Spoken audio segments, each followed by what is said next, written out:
Vamos a hablar con un economista que conoce mucho del tema finanzas y por eso estamos comunicados con él, porque hay una mirada que nosotros quizás los que no somos economistas ni conocemos de lo que es el mundo financiero, aunque deberíamos, pero en general no tenemos educación financiera. Es un tema muy interesante para debatir cómo llegar a tener educación financiera, porque es muy importante. Sin embargo, en la economía real, en la economía de todos los días, la economía la de la calle, uno no ve grandes triunfos de este gobierno. Sin embargo, quienes entienden de finanzas lo ven muy bien. De hecho, estaba viendo un trabajo que hizo el Instituto de Economía Financiera que dice que estamos en uno de los mejores momentos financieros desde 2019. Y para que nos explique qué quiere decir esto y en qué nos puede llegar a beneficiar, estamos en línea con el doctor Alfredo Gutiérrez Girol, economista jefe del Instituto Argentino de Ejecutivos de Finanzas. ¿Cómo le va, doctor? Le habla Gabriel Schulz. Buenas tardes. Buenas tardes, Gabriel. Gracias por el llamado. No, por favor, gracias por atendernos. Bueno, yo hacía esta introducción porque veo un entusiasmo muy grande de quienes, como usted, se dedican a las finanzas, con esta etapa en la cual las condiciones financieras están, casi diría, en un paraíso, o por lo menos comparado con el resto de lo que es la economía diaria. ¿Y esto en qué punto puede beneficiar al ciudadano de a pie?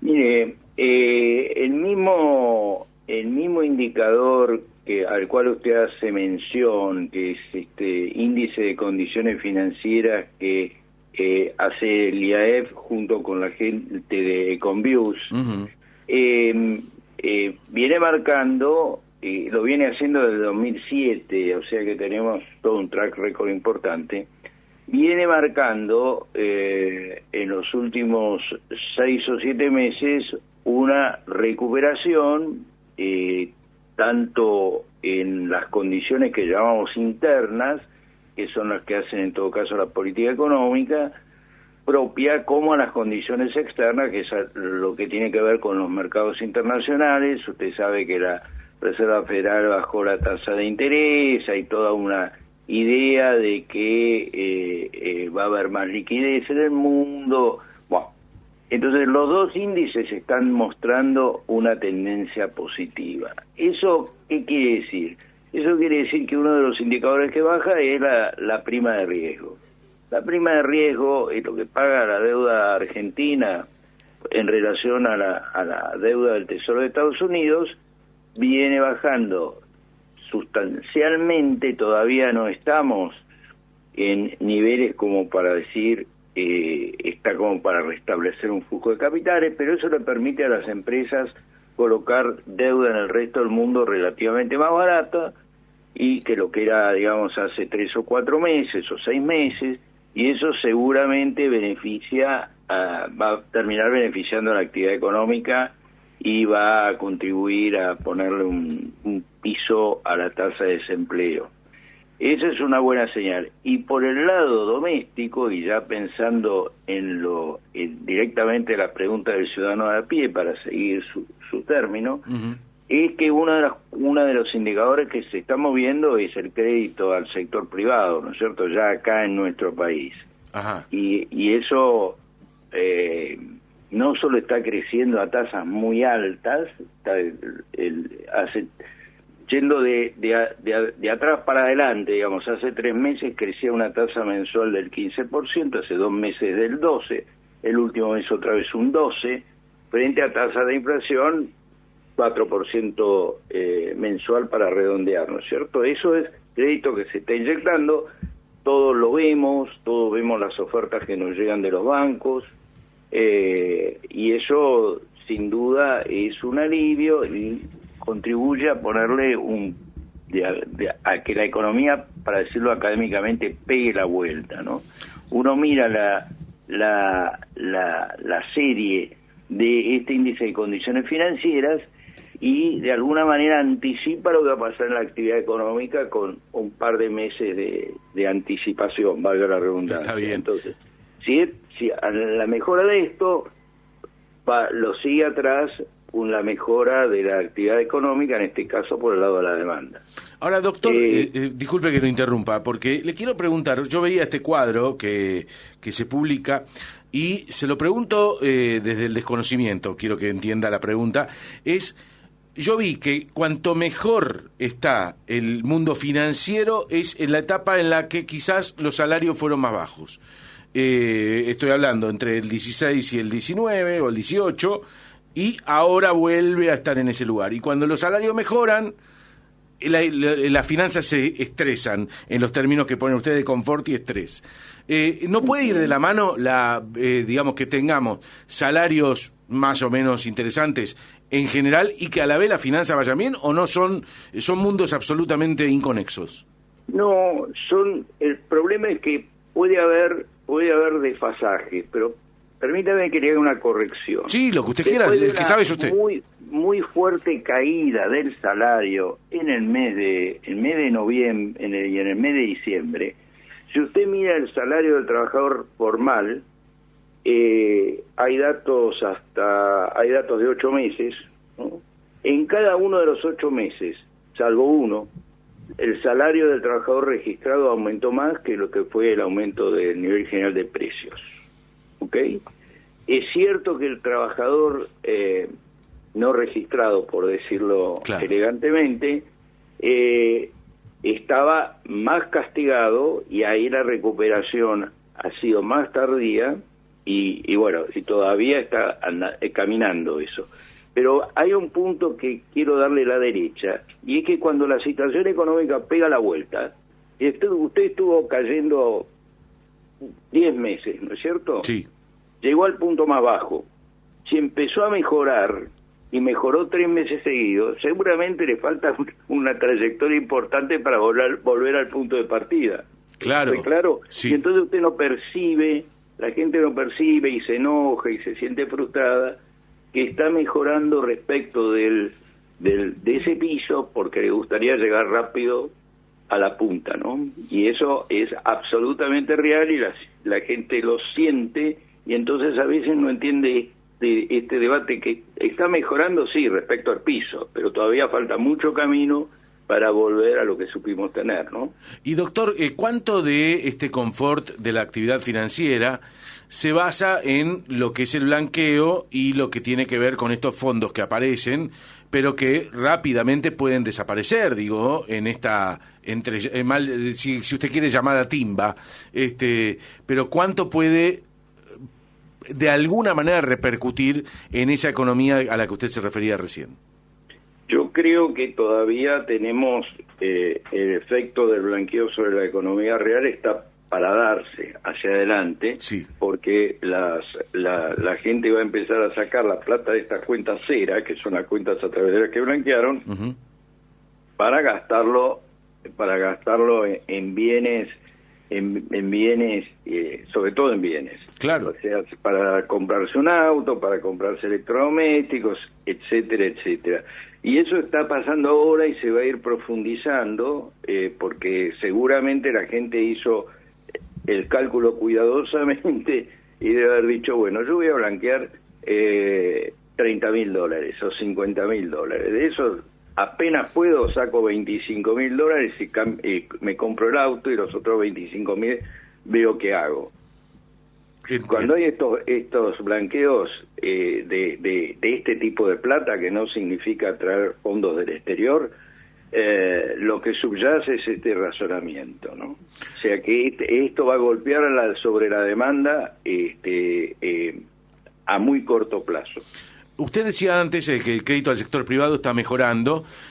Con respecto a la región, donde el número es casi de un 50%, quizás un poquito menos, ¿cómo estamos nosotros con el crédito al sector privado?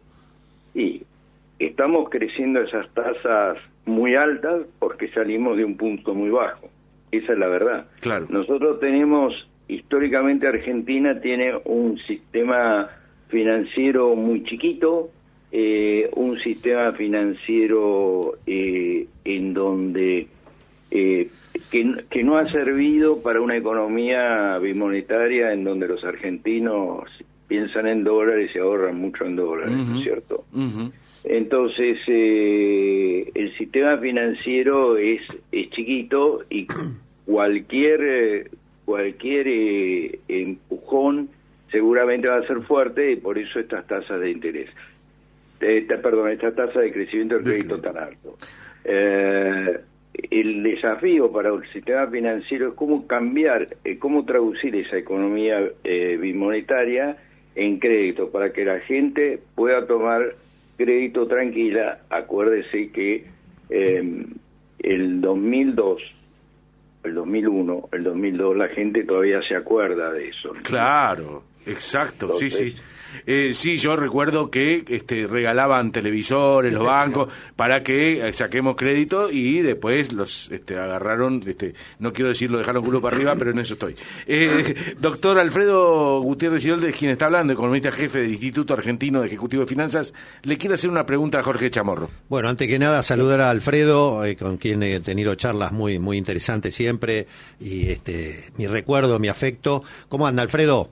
Todo bien, Jorge, todo bien. Bueno, le quiero preguntar, que hizo un poco de ruido en el mercado esta evaluación, ni más ni menos que de BlackRock, de que había riesgo de estallido cambiario, de alguna manera dio a entender eso, y que también ahí el Bank of America, marcando que lo macro, lo fundamental estaban bien, pero también que estaba este riesgo de que sea por el cepo o por una devaluación haya un riesgo importante en eso, ¿no? Una salida evaluatoria.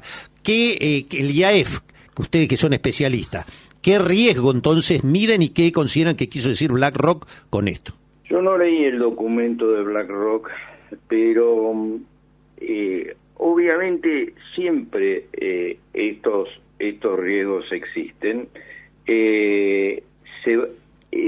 Desde el punto de vista de la prima de riesgo, lo que está diciendo es que no existan, porque si no existieran tendríamos una prima de riesgo de 300, ¿no es cierto? Claro.